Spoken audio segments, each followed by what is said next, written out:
фондови жилища отново се връщаме към квартал Надежда, където автопатрул на второ районно е спрял водач за проверка. Знаем, че той е употребил алкохол. Колко точно е показал дрегера, ще разберем на място. Нарушил съм закона и си право. Не мога да споря с полицията, не мога да споря за закона. Невинен. Виновен съм, извинявам се и така нататък. И това е истината. Колко си изпил? Малко. Колко показва на дрегер? На дрегер на нищо не е преценил, но съм виновен. С дрегер са те тествали. Колко показа? Чухме, че над 2 промила. 2 промила не ми преценено, надувах 3 пъти, дрегер на нищо не показа.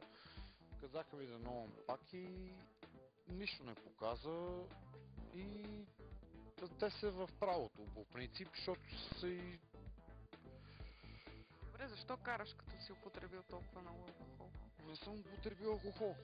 Ами? Пил съм, папнал съм, но не в рамките на прогресивното. Колко изпи? Нормалното. Колко е нормално? 2-3 реки съм пил, да, признавам си. Това не е нормално. 2-3 реки с ядени се, не е нормално, това не се усеща, ама... Ти едва си седиш на краката.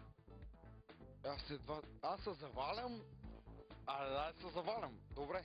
Ще удариш някой, ще убиеш някой на път. Да, аз ще удара и ще убия някой. Ето сега се завалям. Да преценим, че така се завалям или не. Или да се държа естествено. Какво правим? Добре, ти нормално ли си караш според теб? В смисъл, умееш ли да прецениш? Да, умея да преценявам, умея да спазвам закона, но щом законът преценя да ме спре и си в правото на употребата, който го решил, да. Така е, наистина 2 промила и отгоре си е доста опасно. Не, то не е доста опасно, но те си преценили и са и в правото. Това мога да кажа. Ако имаш някакви възражения с 2 думи, да, не? Имам. Ще имам или да само и това е. Имам. Тук имам подпис. Няма да подписвам. Казваш да подпишеш това? Да. Дай да подписвам всичко, дай ми. Стой малко, стой. Дай да подписвам. Дай да подписвам всичко да приключи, що ми писна. Дай. Какво ще да? Само искам да ми кажете правилата и какво се плата и да се оправят нещата и всичко да приключи, защото може би виновен да за вас. И то си... Няма да се кача повече. Що?